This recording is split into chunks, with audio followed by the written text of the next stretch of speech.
अस्सलाम वालेकुम dear students, ninth का बायोलॉजी का पेपर ऑब्जेक्टिव पेपर आपके सामने है और हम चल रहे हैं डिस्कशन करने इसके सोल्यूशन के ऊपर। तो जो नंबर 1 एमसीक्यू था वो था जी कि फॉसल्स का मुतालिया, यानी बायो की किस ब्रांच में आप फॉसल्स को स्टडी करते हैं।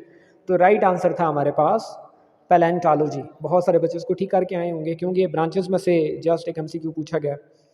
नेक्स्ट क्वेश्चन था कि ह्यूमन और कैट दोनों का ताल्लुक एक ही क्लास से है, यानी सेम क्लास है, तो उनका डैश भी सेम होगा।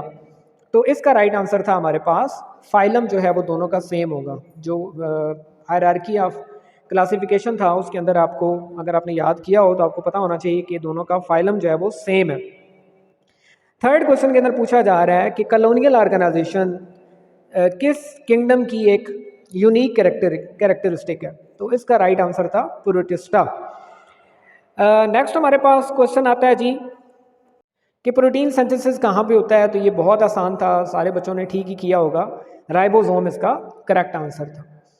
नेक्स्ट क्वेश्चन के अंदर पूछा जा रहा है कि ग्लूकोज, यानी ग्लूकोज की कंसंट्रेशन को ह्यूमन बॉडी के अंदर कौन सा सिस्टम मेंटेन रखता है। आपको कहा था कि आपने ऑर्गन सिस्टम वाला टेबल सही तरीके से करना है, वहाँ से एमसीक्यू आएगा। तो ये आ चुका है जी, और एंडोक्राइन सिस्टम इसका राइट आंसर है। नेक्स्ट एमसीक्यू ज़रा टेक्निकल था कि पायरिमिडीन में कौन सी बेस यहाँ पे नहीं आएगी। तो सी और टी दोनों आएंगी। अब आरएनए के अंदर जो टी है उसकी जगह यूरासिल आ जाता है, तो इट मीन्स कि जो एडिनिन है वो वाली बेस है जो कि पायरिमिडीन के अंदर नहीं आती।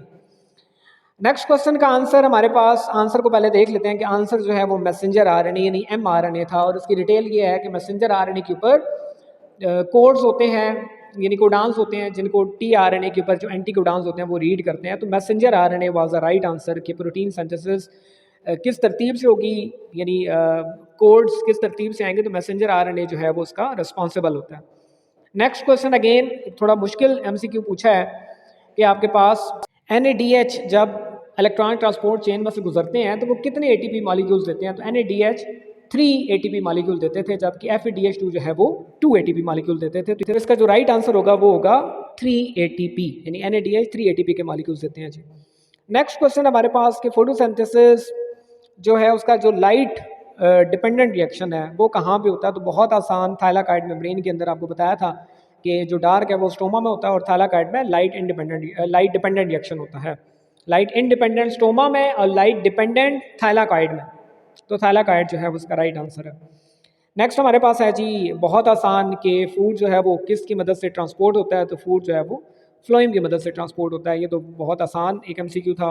नेक्स्ट एमसीक्यू था जी कि नई स्पीशी बनने का जो अमल है उस अमल को कहते क्या है। तो मैंने आपको बार बार कहा था कि आपकी बुक का जो लास्ट टॉपिक है वो इंतहाई इंपॉर्टेंट, कुछ ना कुछ उसका लाजमी पेपर के अंदर आएगा, तो वही है स्पीसिएशन जो है वो राइट आंसर है इसका।